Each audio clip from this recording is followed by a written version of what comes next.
Ya,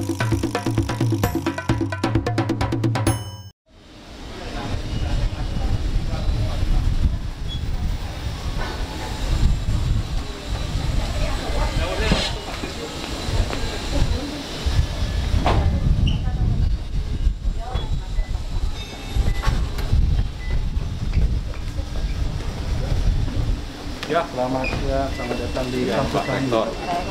Ya, ya, ya, oke. Gimana kabar?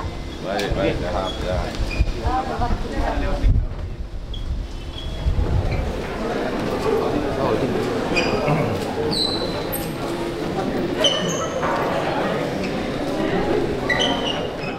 Jadi gitu Pak, tehnya itu bukan hanya teh dari daun, nah teh itu yang lebih ini dijualnya di mana?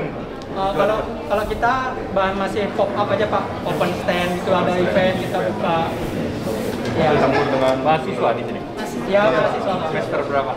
Ya, semester 2. Ya, semester 6. Kolaborasi. Kebetulan kita UKM Kewirausahaan Pak. Jadi satu UKM ya. Ya. Boleh silakan. Nah, karena ada lagunya juga. Lagunya gimana? Yang Madi Ceni. Serius? Itu. Mungkin hampir benar. Yang benar apa, Pak? Kalau dosennya boleh nggak? Nggak boleh. Nggak boleh. Nggak boleh. Ya. Ayo. Yang benar saya Pak Menko. Yang benar memang Made, tapi Madenya lain. Made in Taiwan. Made in Japan. Jadi nggak ada yang jawab, nggak ada hadiah. Nggak ada sepeda ya.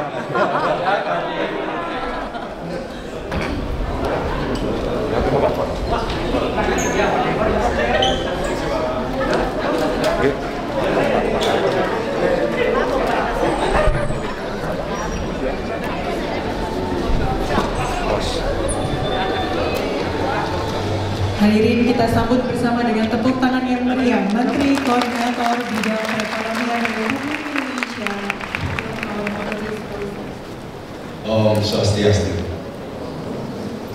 Assalamualaikum warahmatullahi wabarakatuh. Salam sejahtera. Salam nama budaya.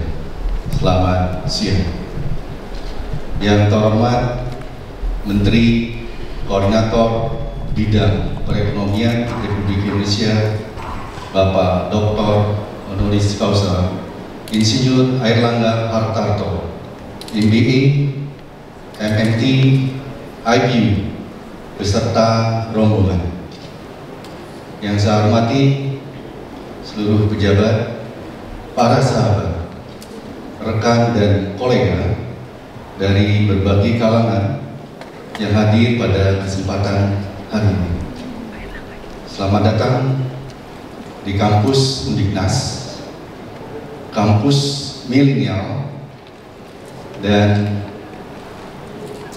Monumen Batang Nenas di Kuliti. Selamat datang di Undiknas University. Kita ketahui bersama saat sekarang, tadi Pak Rektor mengatakan ini adalah kampus milenial. Karena saya yakin seluruh kampus di Indonesia mahasiswanya milenial semua. Kemudian kita melihat bahwa saat sekarang dunia menghadapi yang kita sebut sebagai the perfect storm, yaitu tantangan global yang membuat dunia seluruhnya gamang. The perfect storm itu terdiri dari 5C, yaitu COVID belum berakhir, COVID-19, kemudian konflik di Ukraine, di Eropa, kemudian climate change yang akan mempersulit untuk memprediksi ke depan, terutama untuk di tahun 2023. Kita bicara La Nina atau El Nino, di mana satu musimnya seperti saat sekarang musim hujan terus menerus, kemudian tahun depan kita belum tahu apakah musim kering bisa mengintip, karena itu akan direct kepada ketahanan pangan kita. Kemudian adalah kita bicara mengenai climate change, kemudian juga kita bicara mengenai commodity price, di mana commodity price naik turun, minyak bisa mencapai 120, padahal agenda kita pada waktu itu masih 60 dan kita sudah meningkatkan dari segi APBN ke 100. Namun juga kita lihat naiknya cost of living, di mana inflasi mengintip kita semua. Beberapa negara seperti Amerika inflasi di atas 8%, Eropa 8 juga di atas 8%, kemudian beberapa negara seperti Turki yang sudah di atas 50%. Nah, tentu kita melihat Indonesia sudah bisa memulihkan perekonomian di atas 5% dalam satu semester akhir atau 2 kuartal, dan khusus Bali alhamdulillah sudah mulai tumbuh 0,38%. Sebelumnya Bali negatif.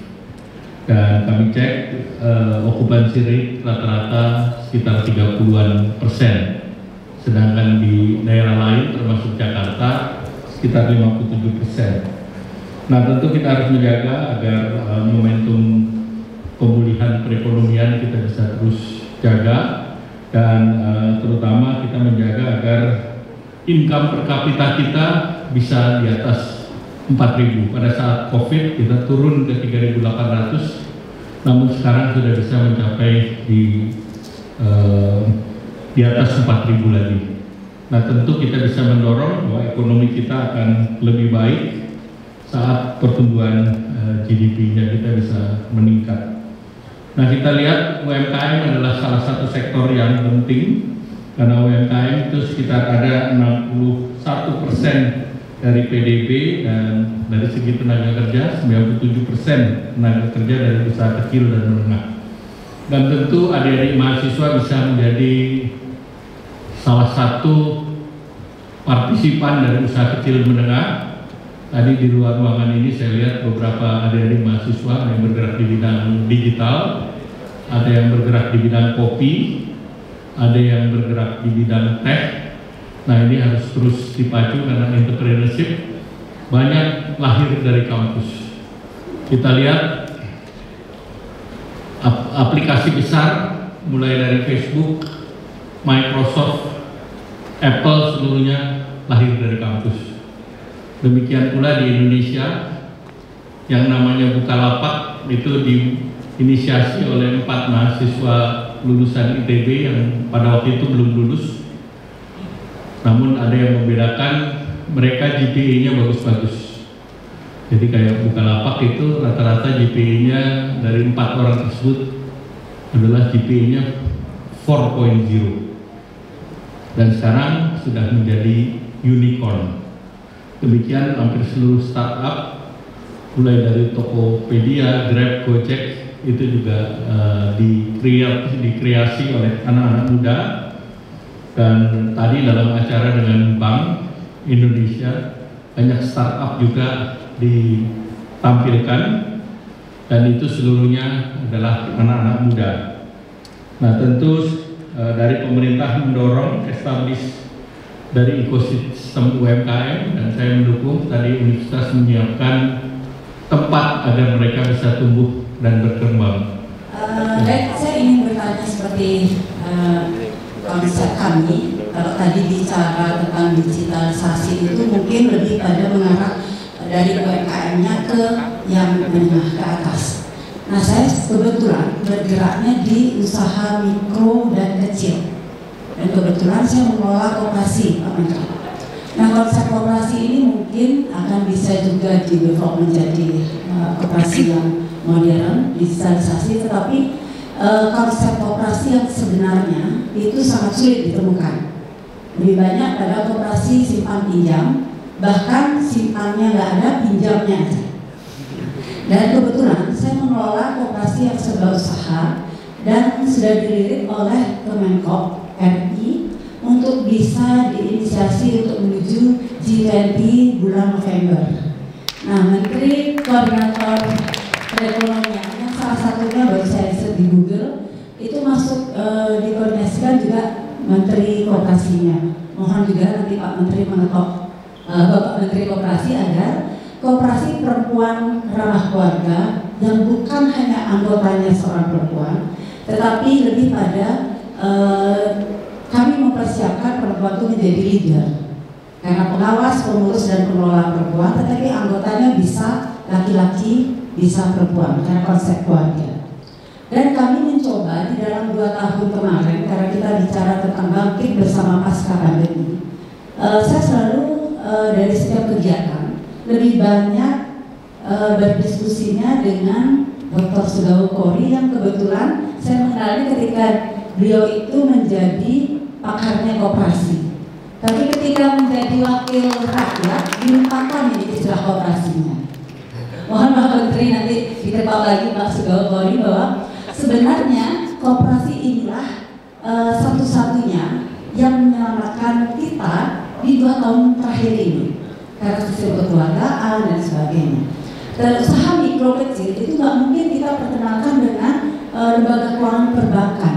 Walaupun banyak sekali mengatakan bahwa ada KUR. Nah, alangkah bagusnya kalau memang Pak Menteri itu mengkoordinir juga Kementerian Koperasi, apa yang digulirkan pendanaannya untuk UMKM, fokuskan pada koperasi yang memang mengelola UMKM agar tidak diserahkan ke lembaga keuangan. Ujung-ujungnya adalah ya dimintakan juga jaminan dan sebagainya. Karena itu banyak sekali persoalan yang agak sulit dilakukan ketika di ekspos KUR itulah gampang dan sebagainya. Terus yang kedua, kebetulan kami juga membina satu desa yang mungkin sama konsepnya dengan Pak Menteri, bahwa kami pun masyarakat di desa itu kita persiapkan ruang-ruang yang dulunya menjadi ruang yang sangat representatif untuk mendapatkan suatu pemahaman dan pengetahuan dalam kemajuan teknologi ini sedikit ditinggalkan. Kami mencoba membalikan balai itu, Banjar itu menjadi balai untuk literasi dan edukasi. Jadi mudah-mudahan ini juga akan menjadi pemikiran dari Bapak Menteri bahwa bukan hanya usaha yang menengah ke atas, tetapi usaha mikro kecil inilah yang sebenarnya fondasi dari kekuatan ekonomi kita. Terima kasih. Ulang dari PNM yang sekarang bagian dari BRI, dan juga kredit 10 juta, di bawah 10 juta. Nah ini memang 90% penerimanya adalah ibu-ibu, dan tingkat NPL-nya, non-performing loan-nya kurang dari 3%. Jadi demikian pula untuk kredit usaha rakyat yang besarnya 10 juta sampai dengan 100 juta itu tidak pakai jaminan. Sekali lagi saya bilang itu tidak pakai jaminan. Jaminannya adalah usaha itu sendiri, dan bunganya 3% tahun ini sampai bulan Desember. Nanti sudah tahun depan kembali ke situasi normal, yaitu di 6%. Nah ini besarnya bisa sampai 500 juta. Nah tentu ini adalah kredit yang sepenuhnya untuk masyarakat, bukan hanya menengah besar, karena yang menengah besar itu nanti masuknya komersial dari 500 juta sampai dengan 10 miliar. Nah khusus untuk kredit usaha rakyat sampai akhir tahun ini diberikan jatah alokasi sebesar 378 triliun. Jadi suatu jumlah yang besar, sehingga tentu ini boleh dimanfaatkan. Nanti tentu ada Pak Demer dari DPR RI, kemudian ada Pak Sugawo Kori dari DPRD Provinsi. Jadi bukan hanya kooperasinya, tetapi juga kredit usaha rakyatnya bisa disambung-sambungkan. Dan kebetulan kan Pak Sugawo Kori komandan Yellow Jacket di Pulau Dewata ini. Nah tentu saya berterima kasih kalau edukasi itu didahulukan, karena memang yang paling penting adalah edukasi. Karena kalau sudah literate, berani mengambil risiko, karena entrepreneurs itu harus mengambil risiko, dan tidak semua jadi. Dari seluruh Republik Indonesia jumlah entrepreneursnya hanya 3%, terlalu sedikit. Artinya dari jumlah tersebut ya memang kita harus tingkatkan menjadi 5%. Nah sekarang pun jumlah kredit untuk usaha menengah dan kecil itu hanya 20%.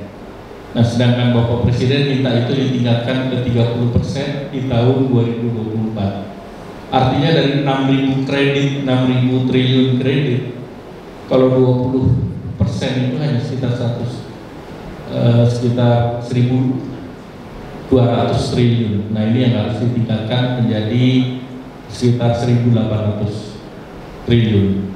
Nah ini menjadi tantangan yang luar biasa. Kalau untuk modal, program pemerintah ada, tapi di dalam penanganan COVID dan pemulihan ekonomi ini ada bantuan Presiden untuk modal yang besarnya 1 sampai 1,2. Kemudian juga kemarin ada bantuan langsung tunai untuk pedagang kaki lima, warung dan nelayan. Nah itu seluruhnya program-program yang didesain untuk mikro kecil. Demikian, terima kasih. Nama saya Aurelia Susanti dengan 12212-1837 dari jurusan akuntansi angkatan 2021. Saya ingin bertanya, apakah ada trik dan tips dari Bapak Menteri untuk kita mahasiswa agar dapat menjalankan bisnis yang kita bikin agar bisa berjalan di pasca pandemi? Terima kasih. Sebuah society, sebuah lingkungan. Mungkin kalau dulu kampus itu selalu ada koperasi mahasiswanya yang mempersiapkan kebutuhan-kebutuhan untuk para mahasiswa. Nah sekarang dengan digitalisasi ini tentunya akan lebih mudah. Tadi saya lihat ada yang menyiapkan matching untuk kos-kosan. Nah ini satu hal yang jelas menjadi kebutuhan mahasiswa, terutama mahasiswa-mahasiswa tahun pertama.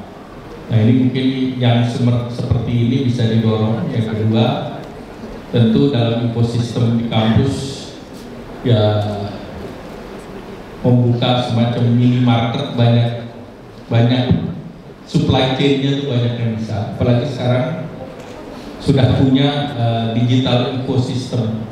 Jadi itu tentu bisa didorong juga untuk memanfaatkan kampus yang 10.000 siswanya ini menjadi sebuah pasar daripada kegiatan ekonomi.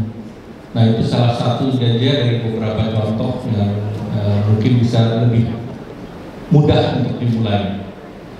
Kan kalau kita lihat beberapa pesantren melakukan hal yang sama, memanfaatkan ekosistem yang ada. Memang bedanya kalau di pesantren itu boarding, kalau di sini kan tidak boarding, jadi mereka keluar masuk kampus, tetapi banyak kebutuhan yang sekarang dengan platform digital bisa dilakukan. Apakah itu juga sistem seperti simpan pinjam dan yang lain, semuanya berbasis kepada aplikasi smartphone. Nah itu silakan aja dieksplor hal-hal semacam itu. Siap, terima kasih Pak Menteri. Jadi memang benar ekosistem kampus ini harus dikuatkan ya Pak Menteri ya, dengan digitalisasi yang juga menjadi concern kami di sini di Unidnas. Dukungan dari Bapak Rektor beserta jajaran akademisi juga siap untuk membawa Indonesia lebih maju lagi. Terima kasih. Beri tepuk tangan semuanya. Penyerahan sertifikat penghargaan dari Vice Rector for Human Resources and Financial kepada moderator.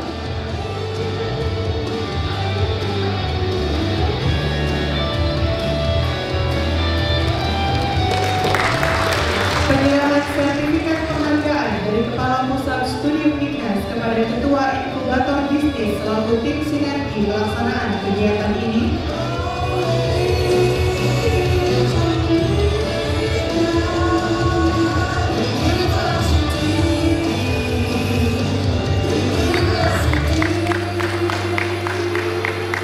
Dilanjutkan dengan penyerahan proposal kajian akademik dari Kepala Pusat Studi Unidnas kepada Menko Bidang Perekonomian Republik Indonesia.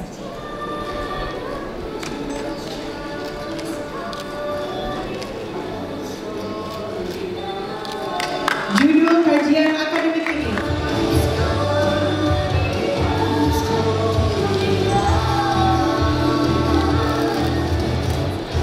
Penyerahan buku pembiayaan UMKM karya Bapak Airlangga Hartarto kepada Rektor Uniknas dan Ketua